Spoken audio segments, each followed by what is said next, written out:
Okay guys, কি খবৰ আপোনালোকৰ? আশা কৰোঁ সকলোৱে ভালে আছে আৰু আমাৰ ইউটিউব চেনেললৈ সকলোকে পোনপ্ৰথমে স্বাগতম জনাইছোঁ। আজি আপোনালোকলৈ লৈ আহিছোঁ গুৱাহাটী পল্টন বজাৰ ৰেলৱে ষ্টেচন, আৰু তাৰ ওপৰত মই ভিডিঅ' বনাম আৰু ইয়াত কি কি সুবিধা আছে বা কেনেকুৱা ধৰণৰ হয় ইয়াৰ বিষয়ে আপোনালোকক ভিডিঅ'টোৰ জৰিয়তে আপোনালোকক দেখাম। গতিকে ভিডিঅ'টো সম্পূৰ্ণ চাই থাকক।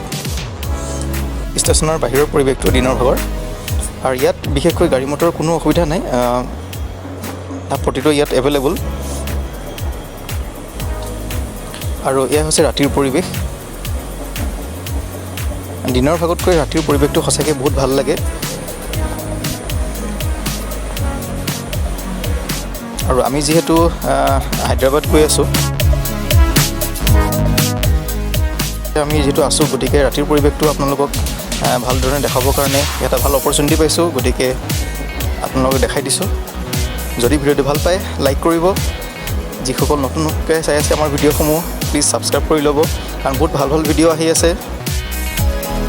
অ'কে গাইজ, মই এতিয়া আপোনাৰ গুৱাহাটীৰ পল্টন বজাৰ ৰেলৱে ষ্টেচন, এইটো আপোনালোকক দেখাম মই ইয়াৰ কি কি সুবিধা আছে বা কেনেকুৱা ধৰণৰ হয় ইয়াৰ পৰিৱেশটো।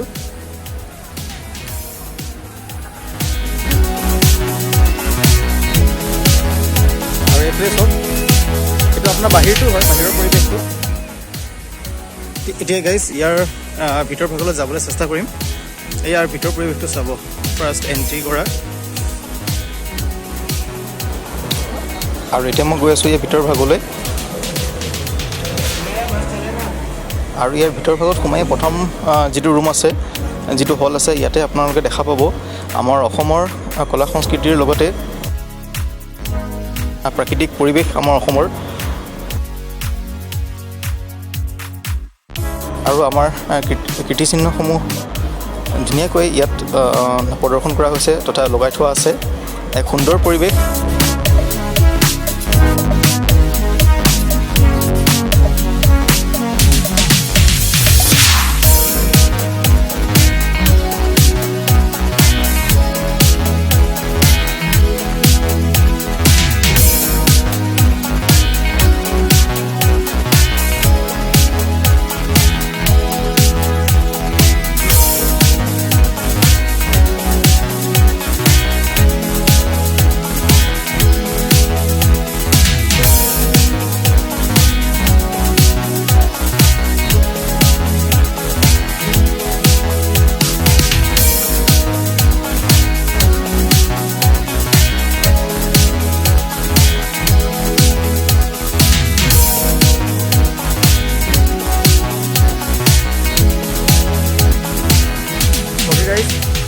এতিয়া আমি এতিয়া বেলেগ ৰাস্তা দি গৈ আছোঁ, এইফালেদি যাম, সোমাম।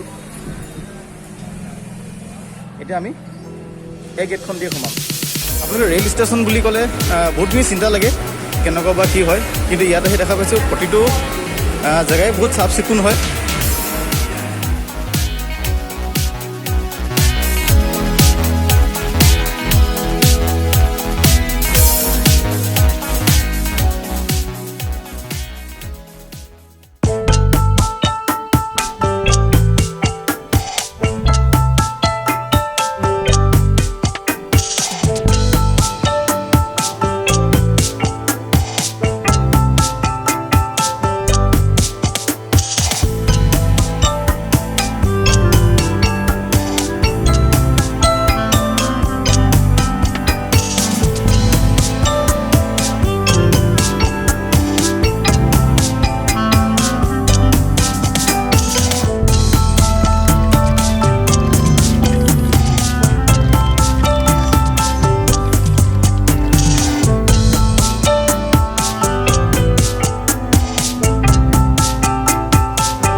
আৰু এইটো হৈছে আপোনাৰ 2 নম্বৰ আৰু 3 নম্বৰ প্লেটফৰ্ম।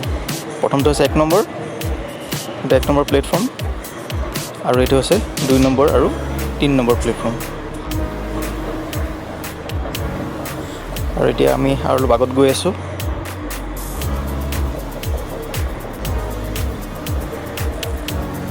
আৰু এইটো হৈছে 4-5 প্লেটফৰ্ম।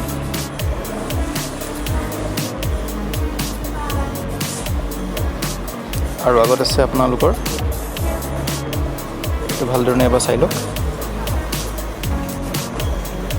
আৰু ইয়াত আপোনালোকৰ 7টা প্লেটফৰ্ম আছে। এইটো আছে 6 নম্বৰ আৰু 7 নম্বৰ প্লেটফৰ্ম, আৰু এইফালে বাকীকেইটা প্লেটফৰ্ম দেখালোঁ আপোনালোকক।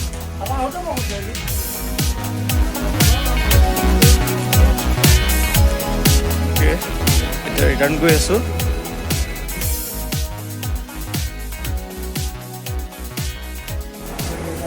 অ'কে গাইজ, এইটোৱে আছিল গুৱাহাটী পল্টন বজাৰৰ ৰেলৱে ষ্টেচন। দেখালোঁ আপোনালোকক।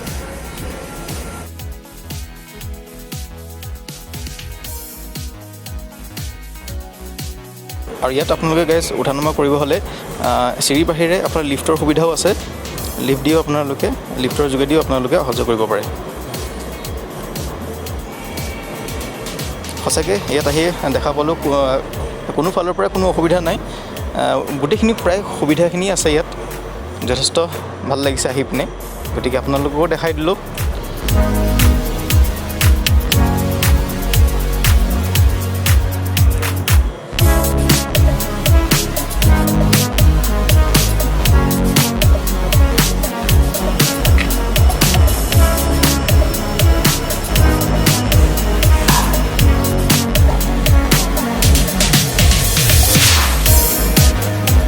গাইজ, আজি যিহেতু আমি ইয়াত আছোঁই ৰাতিটো, গতিকে দিনৰ ভাগটো আপোনালোকক দেখালোঁ, সন্ধিয়া সময় দেখালোঁ, আৰু ৰাতিৰ যি পৰিৱেশ, সেই পৰিৱেশটো আপোনালোকক দেখাই দিওঁ এবাৰ। এই হৈছে ৰাতিৰ পৰিৱেশ। এতিয়া টাইম হৈছে 1টা বাজিছে ৰাতি, আৰু ৰাতিৰ 1টা বজাৰ পৰিৱেশটো চাওক।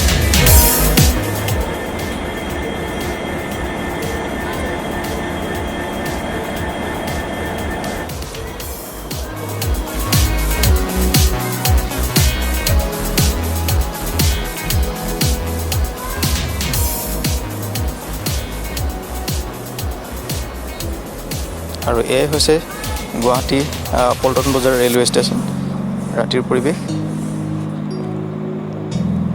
গতিকে গাইজ, আপোনালোকক যিমান পাৰোঁ ভিডিঅ'টোৰ যোগেদি যিমানখিনি দেখিছোঁ তথা গম পাইছোঁ, প্ৰতিটো কথা আপোনালোকৰ লগত শ্বেয়াৰ কৰিলোঁ তথা দেখাই দিলোঁ। যদি ভিডিঅ'টো ভাল পাইছে লাইক কৰিব, আৰু যিসকল নতুন হয় প্লিজ আপোনালোকে ছাবস্ক্ৰাইব কৰি ল'ব আমাৰ চেনেলটো। বহুত ভাল ভাল ভিডিঅ' আহি আছে, আৰু যিসকলে আমাক ছাপোৰ্ট কৰিছে বহুত বহুত তেওঁলোকক ধন্যবাদ। পুনৰ নতুন এটা ভিডিঅ'ৰ সৈতে পুনৰ আকৌ লগ পাম আপোনালোকক। আজিলৈ ইমানেই, শুভৰাত্ৰি।